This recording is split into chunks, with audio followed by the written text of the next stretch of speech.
guys, welcome to another video. This is going to be yet another Jeep video, and I am sorry to all you BMW or M3 lovers out there. Thing that I feel like I want to talk about today, and that is going to be regarding whether to keep a car that has a bunch of maintenance items that you have put in it or need to put in it, or you know, the car will be needing some work eventually. To give you a little background, I have an 05 Grand Cherokee with about almost 150,000 miles on it, and I just dropped 500 bucks.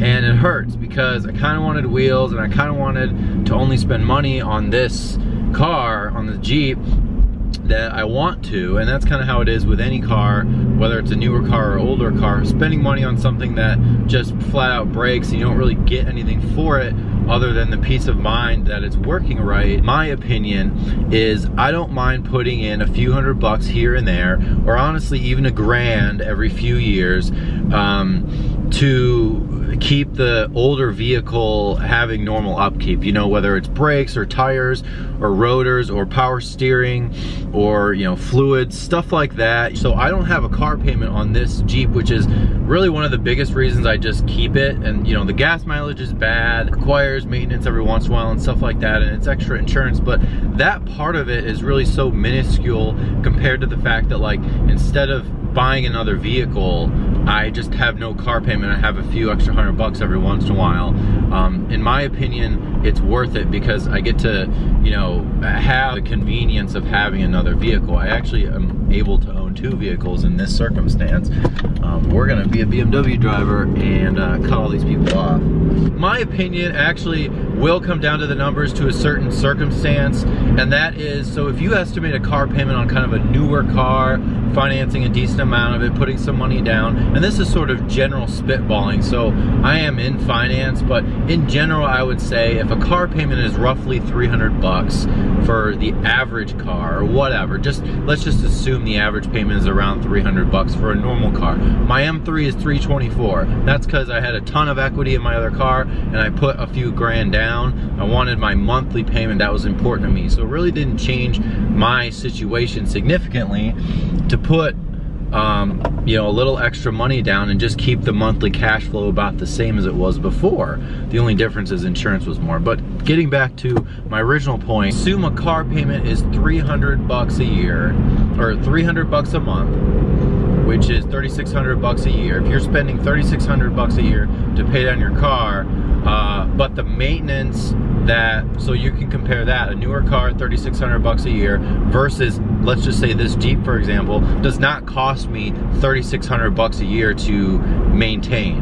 And I'm not even counting like the stereo and tinting and random other shit that like I like to do, that because I would be doing that regardless of either a car payment or no car payment. In general, I would want there to be tinting on the front windows, for example, which is 150 bucks or whatever it happens to be. So if you're paying 300 bucks a month, yet you're comparing to having an existing vehicle that costs you, you know, you just did brakes, or you did a few things like that, you know, that's maybe 1,000 bucks or something like that. So you still are saving money. Oh wow, this camera mount is shit. Alright guys, so we're gonna do the old school hold the camera. I just got a new mount for this camera and it feels really solid, but like, as you could see, as soon as I got to 50, 55 miles an hour, and this road is pretty smooth, it was like vibrating like all over the place. So I don't want that. But 300-400 bucks, I think would probably be a pretty good estimation of most people on average, if you assume that a new car is worth $33,000, I think is the average price of a new car today, in 2017, 2018. So if you compare with, let's say, my Jeep spending $1,000 or $1,500 bucks a year on miscellaneous items that go bad, whether it's a muffler or the cooling system or whatever, I mean, you can amortize that all out through the year. That is less than 3,600 bucks a month, obviously, or $360 a month. I keep getting that confused. That is really my opinion. If this Jeep starts costing me close to what I would see as a car payment, or anywhere near it, for stuff that I don't want to be doing, you know, like you know, those maintenance items, transmission stuff, any electronics that are expensive. I mean, if there's $1,000 a quarter, you know, every 3 months that is going wrong, it might make sense just to have a car payment and have less stuff go wrong. I mean, obviously you can have both, which is definitely the opposite of what you want to happen, where you buy a new car and a newer car and all kinds of stuff goes wrong. But my opinion is that if you're maintaining a vehicle and it's costing you, you know, a decent chunk less than a car payment, then why wouldn't you just keep it, unless you honestly just want a new vehicle, which is fine. Buy a new vehicle, like there's nothing wrong with that. But the last thing I'm gonna say is sort of an example where I used to work with someone who had a like a 10-year-old car, and happened to be, I think, a Ford, and no car payment, had owned it for several years, and it was worth like a couple grand. So it had 150,000 miles, nothing majorly wrong with it, but he went to the shop to get like an oil change, and they told him that he needed brakes and rotors, which I think combined were close to $1,500. Maybe he needed a couple other things. Which, I mean, if you include labor and you include all the parts, I mean, it's gonna be probably over a grand if you go to a normal shop, probably. So his car's worth 2 grand, and he couldn't justify putting 1 grand into a car that's only worth a couple grand, or even if it was worth 5 grand, right? Why would you want to put 1/5 of the car's value in maintenance? I mean, it doesn't really make sense. I mean, I understand that, but I will tell you now, he sold it, and now he has a car payment of over $300 a month. So now he's spending $300+ a month on a car that's depreciating like a mofo, instead of just spending $1,500 one time throughout the entire year. I don't think he had any other expenses, and just deferring that cost. He thought he was saving money by buying a new car. And I mean, if you want a new car, then just say you want a new car, then that's fine. He did buy a brand new car, like a 2018 or 2017. It was a new model. It had like, you know, 100 miles on it. So that to me, I don't understand. Unless you truly want a new car, you're paying for a car payment and you're paying for depreciation when you go to sell it in the future, instead of just keeping it. So that is really the reason why I am keeping my Jeep right now. I could change my mind, and just like anyone, if your financial situation changes for the better, for the worse, obviously you're going to be making different decisions, whether it's keeping the car or selling the car or trading it in or whatever it happens to be. That is my opinion. So I hope that you guys can sort of relate to that and sort of see where I'm going.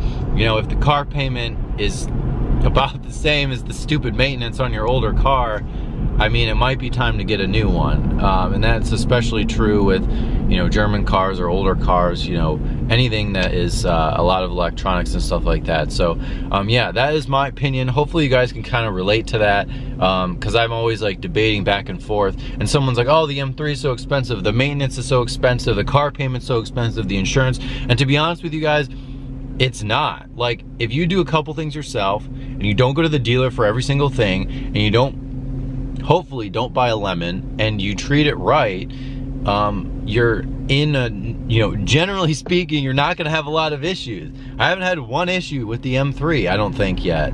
Or any issue I had was not, it was like, you know, tires, or it was something like that. I haven't had anything go wrong with it. You know, if you maintain a vehicle, same thing with the Jeep. I mean, normal shit's gonna go wrong, but like, honestly, everyone's like, how is that 13 years? Is it 13 years? Yeah, how is it 13 years old? And the reason is because I upkeep it. You know, it helps that the paint's in pretty good condition for what it is and stuff like that. But I digress. I just felt like it was a super beautiful day out, as you can see. It feels like we're in like Europe or United Kingdom or something like that. It's very kind of wet, overcast, not hot, not cold. It's sort of that right now. Let me know what you guys think. Maybe I am way off, but that is sort of my opinion. You guys know I want a freaking Ford Raptor, but I don't want 2 car payments. It's just stupid to do that. So unless something changes, that probably won't change for a while. But Leave comments below. Thank you guys so much for subscribing. I will tell you, I have been appreciating all the love on the videos recently. The Jeep videos, the detailing videos, the M3 videos, the clickbait videos, of course, those ones, so much love. And I will tell you, if you are sticking around this long, I will reveal the reason I put Salamandrin like 5-second clip in that one video is because everyone says that we look alike, like my friends and a lot of people have commented before. So I just thought that was funny. It was not a mistake. I did do it on purpose, and maybe it'll get Salamandrin's attention or something, I don't know. But I do like his videos a lot. His videos are really funny. He's just way crazier than me. Anyways, so thanks again for watching, guys, and I will see you guys next time.